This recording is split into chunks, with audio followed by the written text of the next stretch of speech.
Hello everyone, welcome to my channel. क्या आपका भी एग्ज़ाम 18 मार्च को एआई का है या आईटी का है या सीए का है? ये वीडियो आप लोगों के लिए एक स्ट्रैटेजिक वीडियो होने वाला है, जहाँ पे मैं आपको अपना पर्सनल जो मैं फॉलो कर रही हूँ अभी वो आपको शेयर करूँगी। आई थिंक ये आपको अराउंड 45 अबव मार्क्स लाने के लिए आउट ऑफ 50 बहुत हेल्पफुल करने वाला है। जो पहली प्रॉब्लम हम बच्चे एआई के लिए फेस करते हैं वो ये है कि कोई वीडियो ही नहीं है एआई से रिलेटेड। मैं आपको कुछ ऐसे चैनल्स के नेम बताने वाली हूँ जो एआई बहुत अच्छे से पढ़ाते हैं, सैम्पल पेपर्स भी लगाते हैं और एक्स्ट्रा क्वेश्चंस भी आपको बताएंगे। ठीक है, तो वो वीडियो के लास्ट में रहेगा।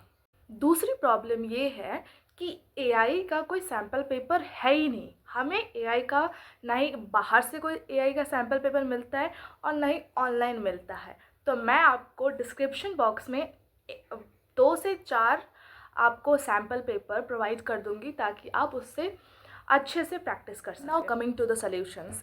प्रॉब्लम्स बहुत सारे हैं, I am discussing about the 2। अगर आपके पास कोई और प्रॉब्लम है तो वो कमेंट में बता दीजिएगा। Now moving to the strategy video. Guys, जैसे आपको पता होगा कि हमारा ऑल ओवर जो एआई का पेपर होता है वो 100 मार्क्स का होता है और उसमें से 50 मार्क्स प्रैक्टिकल के होते हैं और 50 मार्क्स थ्योरी बेस्ड होते हैं। जो प्रैक्टिकल का होता है मोस्ट ऑफ द स्कूल्स में वो फ्री फंडे में मिल जाता है। अगर आप प्रैक्टिकल दो ना दो वो आपको स्कूल दे ही देता है, वो स्कूल की तरफ से होता है। अब जो 50 मार्क्स होता है वो होता है हमारी मेहनत का, हम क्या परफॉर्म करते हैं, कैसे परफॉर्म करते हैं, उसके ऊपर वो मार्क्स बेस्ड होता है। अगर आपने ये 50 मार्क्स ग्रैब कर लिए, उसके लिए चाहिए होगा बहुत important, best, practically applied strategies जो कि मैं आपको शेयर करने वाली हूँ। और मैंने अपने half yearly unit test 1, 2, 3, pre board 1, 2 सब में ये किया हुआ है एंड आई गॉट 45+ मार्क्स।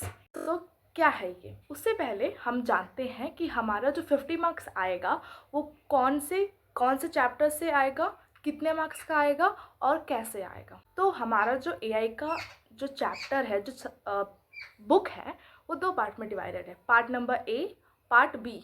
ठीक है, पार्ट ए पार्ट बी में डिवाइडेड है। उसमें से जो पार्ट ए वाला है वो बहुत फुद्दू सा है। उसमें से मोस्ट ऑफ द जो चीज़ें हैं वो हमें आ रही होती हैं और कुछ हम लोग जब अगर उसको बस ऐसे रीड कर लेंगे तो वो हमें आ जाएगी और वो सिर्फ और सिर्फ 10 मार्क्स कैरी करती है। जो मोस्ट इम्पॉर्टेंट पार्ट है वो है पार्ट बी, जो कि 40 मार्क्स कैरी करता है and that 40 marks will be most important. कौन से ऐसे चैप्टर्स है जो आपको पढ़ने ही चाहिए, बहुत इम्पॉर्टेंट। तो पहला यूनिट है इंट्रोडक्शन टू एआई। ये बहुत ज़्यादा इम्पॉर्टेंट है, इसमें कि हर एक लाइन इम्पॉर्टेंट है। जो चैप्टर ख़त्म होने के बाद भी कुछ बुक एक्सरसाइजेस हैं, कुछ क्वेश्चंस है, उसको ज़रूर प्रैक्टिस कर लेना।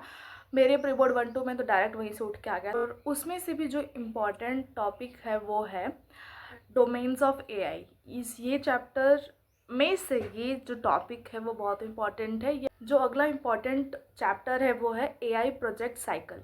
ये बहुत इंपॉर्टेंट, इसमें जो stages of AI project cycle है उसमें से 4 मार्कर पक्के ही पक्के हैं और ये आएंगे ही आएंगे। ये बहुत इंपॉर्टेंट है, इसको कर लेना। कोई भी एक सिचुएशन दे देगा, उसको बता देगा कि अब इसका इस जो भी प्रोजेक्ट साइकिल है वो बता दीजिए। दूसरा जो मोस्ट इम्पॉर्टेंट टॉपिक है वो है न्यूरल नेटवर्क वाला।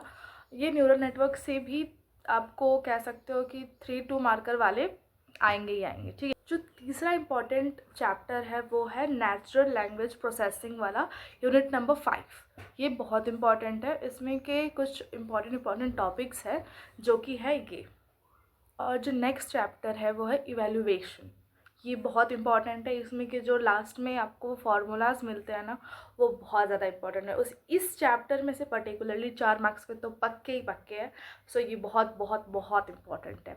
और जो इसमें से टॉपिक इम्पॉर्टेंट है वो है कन्फ्यूजन मैट्रिक्स।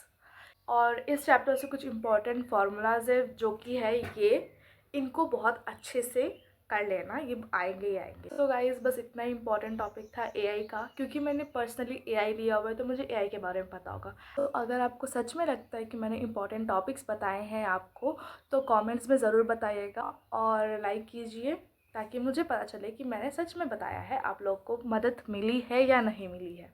ठीक है, तब तक के लिए बाय बाय। अच्छे से रहिए, खुश रहिए और सबको खुश करते रहिए।